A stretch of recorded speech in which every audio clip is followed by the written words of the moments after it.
my daughter 2 weeks prior to a man. When they found her, she was basically sitting in a ball naked, kind of curled up in a fetal position. I want people to see, that she was naked. So they covered her up. Basically, they were on their way to Walmart at the time, and they took her in, put her in the car, and got her some clothes at Walmart, and took her back to their place. 20-year-old Alexis Scott disappeared from Peoria, Illinois after attending a party in the early morning hours of September 23, 2017. To fully understand what may have happened to Alexis, you have to go back several weeks to a tragic event that happened to her during a trip that she made to Vegas.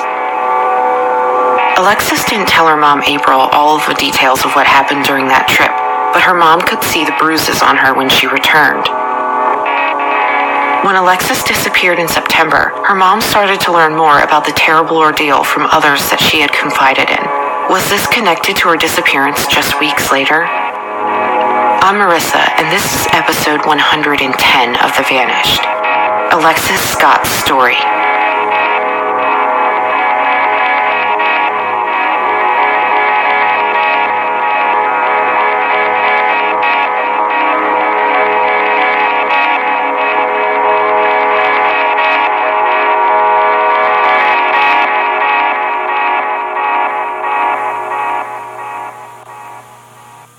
Since Alexis disappeared, her mom April has been fighting to find answers to the many questions surrounding her daughter's disappearance. Alexis is a daughter, a sister, and a friend to many, but she's also a mom. She has a 2-year-old son that she adored. One reason that her family is so concerned about her disappearance is that they know that Alexis would never go this long without contacting her little boy. She wouldn't have just walked away and left him behind. April has been caring for Alexis' son since she went missing. You may hear him a couple times during my interview with April. She can't go even a few days without knowing that her son is okay, checking on him, watching pictures, and not seeing him is something that she couldn't deal with. She would often, if she was going to be gone for a while, say, "Hey, Mom, give me some pictures, do something." She would have contacted me way before now if she had the ability to do so. Leading up to her disappearance, Alexis had been living at home with her mom, brother, and her son. On the evening of Friday, September 22nd, April and Alexis' son went to bed, but Alexis and her brother stayed up. They were talking while she was communicating with some people on social media. He remembers her leaving that night sometime between 11:30 and 12. When April woke up the next morning, she noticed that Alexis wasn't home, and her son told her that she had left the night before. Alexis had made plans with her mom that day, so she tried to reach her to figure out what was going on. Sometime Saturday, I called her a couple times, I think, in the afternoon to see, where she was and why she hadn't gotten back home, because we had plans for the weekend. And I didn't get a call. I didn't get an answer when I called her, so I waited a while, and then I called her again on Saturday, probably 4 or 5 times I called her up until about a little after 9, and I didn't get a response. Then I texted her a couple times using her Facebook app, because that's the way we kept in touch, because she didn't want to pay her cell phone bill. She said she had money for other things. So Sunday came around, and I called, and that was September 24th, and I called her using the Facebook app, and I got no response, so I called again around 11 o'clock Sunday, and I still got no response. So I texted hello, and she didn't respond. And so I went on about my day, getting ready for Monday, because it was a work day coming up, and I didn't text her again until Monday night, around 7:30-ish, thinking, wow, she should have been home by now. If she was, going out with her friends for the weekend, she would definitely, be home by Tuesday, Monday going into Tuesday. And I didn't get a response. So, again, around 7:30 or so, texted her again, I called her, and no response. So I texted her, and I said, please call home, and she didn't respond. And I wasn't able to sleep well Sunday night going into Monday. So about 1 o'clock Monday morning, I texted her again, and I called, and I didn't get a response. So then Tuesday, I was like, wow, this is like crazy. Like later on Tuesday, after I got off work, I tried calling her and I didn't get a response. So then when I got off work, I called her and didn't get a response. So I told her, hey, if I don't hear from you, I'm going to file a missing persons report because she had been through an ordeal about 3 weeks prior. This ordeal that April mentioned was the trip that Alexis had made to Vegas. Alexis had met a man that describes himself as a party promoter who also supposedly recruits women for things like modeling and backup dancing. From what we can gather, Alexis was under the impression that she was going to Vegas for a few days to work as what she described as an escort and essentially be eye candy for men at a party. This man purchased tickets for Alexis and a friend to travel from Illinois to Las Vegas for this event. Once they arrived, Alexis learned that the party was canceled and things took a frightening turn. April was back in Illinois with no idea what was happening in Vegas.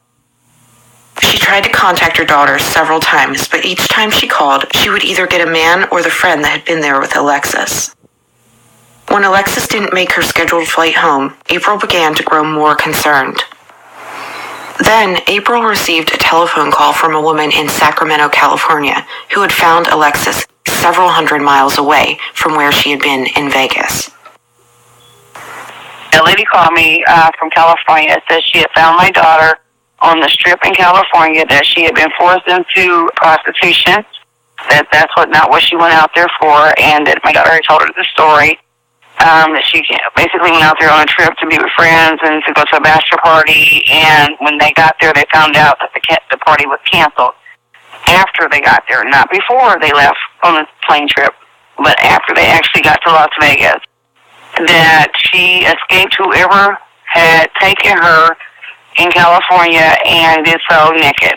And when they found her, she was basically sitting in a ball naked, kind of curled up in a fetal position. I want people to see, that she was naked, so she still had a sense of pride.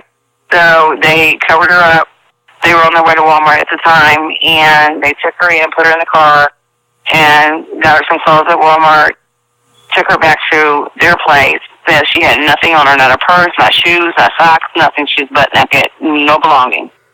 And they contacted me, and the girl basically did most of the talking. My daughter wouldn't get on the phone.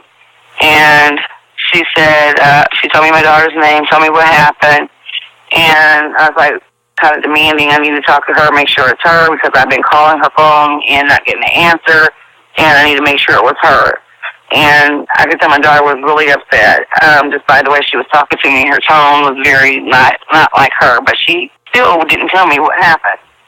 And she needed a bus to her home, and I asked her how come she didn't make the flight, and she said it's too much to talk about, just get her home right away. So I got everything together, and that was on September the 1st. It was the first time I heard from her.